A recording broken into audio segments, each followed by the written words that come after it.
Brought to you by KR Mangalam University. We provide you the platform to turn your dreams into reality. Give wings to your aspirations with KR Mangalam University. Operation Sindoor से पहलगाम का बदला लेने के बाद भारत पूरी दुनिया में आतंकियों को पनाह देने के खिलाफ पाकिस्तान को बेनकाब करने कुछ खास चुने हुए सांसदों के डेलीगेशन को भेज रहा है। कांग्रेस की तरफ से इस डेलीगेशन में कुल 5 सांसद हैं।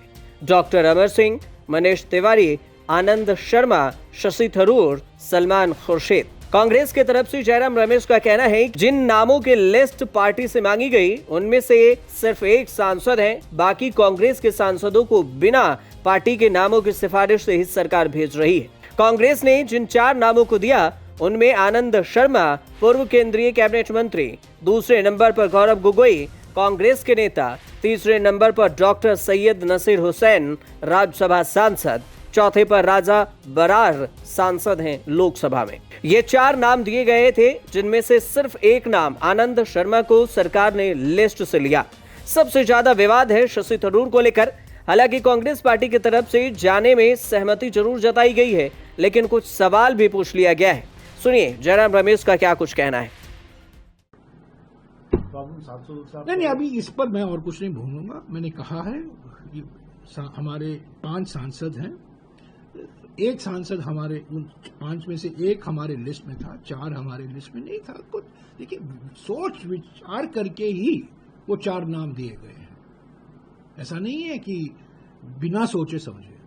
2 घंटे तक बातचीत हुई हमारे सर्वोच्च नेताओं के बीच में, कांग्रेस अध्यक्ष जी और हमारे नेता प्रतिपक्ष के बीच में बातचीत हुई और लोगों से बातचीत भी हुई, कंसल्टेशन हुआ और 12, साढ़े 12, 16 तारीख को वो खत दी गई किरण रिजिजू को। तो और 4 नाम जोड़े गए हैं। वरिष्ठ नेता, वरिष्ठ नाम है, वो वरिष्ठ सांसद हैं। एक तो पूर्व विदेश मंत्री भी रह चुके हैं और वो अनुभवी हैं, अच्छी तरीके से विदेश नीति जानते हैं, उसमें कोई 2 राय नहीं है। तो उनकी अंतरात्मा की आवाज वो सुने। हमारी पार्टी की ओर से हमसे 4 नाम मांगे गए थे, हमने 4 नाम दिए। बस इस पर और राजनीति करना मैं समझता हूं उचित नहीं होगा। इस मामले को यहीं खत्म कर देना चाहिए। दुनिया के देशों में जाकर पाकिस्तान को बेनकाब करने के लिए केंद्र सरकार ने जिस डेलीगेशन को तैयार किया उसमें कांग्रेस के सांसद शशि थरूर भी हैं। लेकिन इस बात से कांग्रेस खासी नाराज दिख रही है कि इन सब के बीच में जब शशि थरूर का रिएक्शन आया, जब उनसे पूछा गया कि क्या कांग्रेस ये सब करके आपका अपमान कर रही है, इस पर शशि थरूर ने जो जवाब दिया वो भी काफी दिलचस्प है।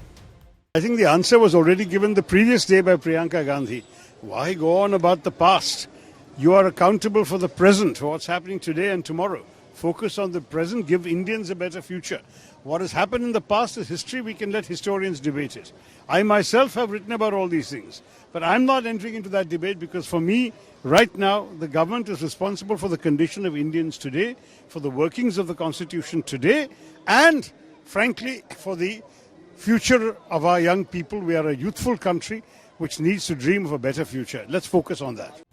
इससे पहले शशि थरूर ने इस डेलीगेशन में चुने जाने के लिए केंद्र सरकार को शुक्रिया भी कहा था। उन्होंने कहा था कि जब राष्ट्रीय हित शामिल हो और मेरी सेवाओं की आवश्यकता हो तो मैं पीछे नहीं रहूंगा। थरूर पर कटाक्ष करते हुए कांग्रेस नेता जयराम रमेश ने कहा कि कांग्रेस में होने और कांग्रेस का होने में जमीन आसमान का फर्क है। बीजेपी ने कांग्रेस से पूछा कि क्या थरूर से जलन हो रही है। बीजेपी पूछ रही है कि कांग्रेस ने थरूर को क्यों नहीं चुना।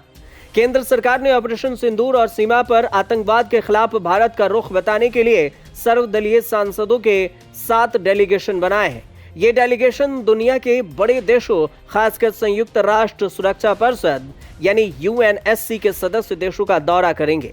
शशि थरूर पाकिस्तान को बेनकाब करने के लिए अमेरिका और यूके जाएंगे। उनके साथ 6 और सांसद होंगे। केंद्र सरकार ने ऑपरेशन सिंदूर और सीमा पार आतंकवाद के खिलाफ भारत का रुख बताने के लिए सर्वदलीय सांसदों के 7 डेलीगेशन बनाए। ये डेलीगेशन दुनिया के बड़े देशों, यूएनएससी समेत कई देशों का दौरा करके पाकिस्तान को बेनकाब करेंगे।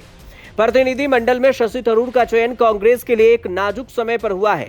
हाल ही में उन्होंने सरकार के सैन्य कदमों की तारीफ की थी। सरकार की तारीफ करने पर बीजेपी के नेताओं ने उनकी सराहना की, लेकिन कांग्रेस पार्टी में ही कुछ लोग उनसे नाराज हैं। थरूर का कहना था कि सरकार ने संयम से काम लिया। उन्होंने पाकिस्तान और पीओके में आतंकियों को निशाना बनाया। 7 मई को हुई कार्रवाई में 100 से ज्यादा आतंकी मारे गए थे। थरूर के विचार कांग्रेस पार्टी की सोच से अलग है। कांग्रेस पार्टी प्रधानमंत्री नरेंद्र मोदी की सरकार पर पारदर्शिता की कमी का आरोप लगा रही है। थरूर का कांग्रेस पार्टी के साथ रिश्ता उतार चढ़ाव भरा रहा है।